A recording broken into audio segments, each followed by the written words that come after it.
In what many regard as the true beginning of the Summer of Love, Monterey Pop Festival certainly was the first rock and roll festival in the world. That magical experience which launched the careers of many bands is now celebrating its 40th anniversary. Monterey Pop, which brought more than 200,000 music enthusiasts, was planned by music producer Lou Adler, singers Michelle Phillips and John Phillips of the Mamas and the Papas, and publicist Derek Taylor. The festival board included members of the Beatles and the Beach Boys, although neither band actually performed at the festival.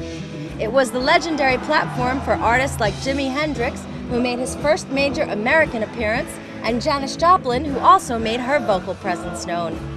All artists performed for free, and the festival cost fans just $1. Some of the bands who performed during that groundbreaking weekend were The Who, The Grateful Dead, Simon and Garfunkel, Jefferson Airplane, and a stellar list of others. We caught up with Bob Weir, who has been a part of many great festivals, from Monterey Pop and Woodstock all the way to Bonnaroo, to get his thoughts on Monterey Pop 40 years later. It was the first rock and roll festival, and it was wonderful fun, especially insofar as the San Francisco rock and roll culture and the London rock and roll culture got a chance to get together and mix it up a bit. We are also remembered the backstage jams that were going on at Monterey Pop. Aside from that, the party backstage was pretty damned wonderful. I remember at one point I got involved in a jam. Myself and some other pretty good folks playing. And this guy had recently met, Paul Simon. He comes up and he wants to play. He's got an acoustic guitar and we're all playing electric. You know, I had an extra jack where he could plug in. You know, I said, you know, Paul, grab one of those electric guitars. And no, I don't want to. I'll just play my acoustic. You'll feel the vibe. I guess I did.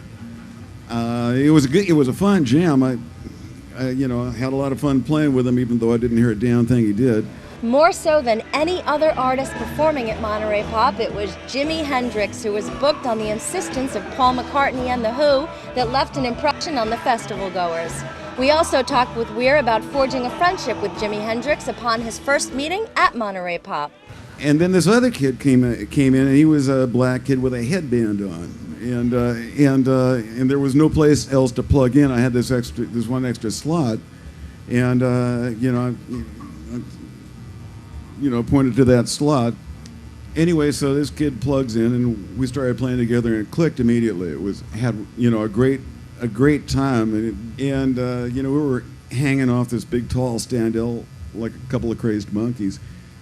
And it took down the hearing in my left ear permanently, but it was worth it. We developed a really cool little friendship, and that was Jimi Hendrix. And every time we were in the neighborhood, we'd see each other and hang and all that kind of stuff.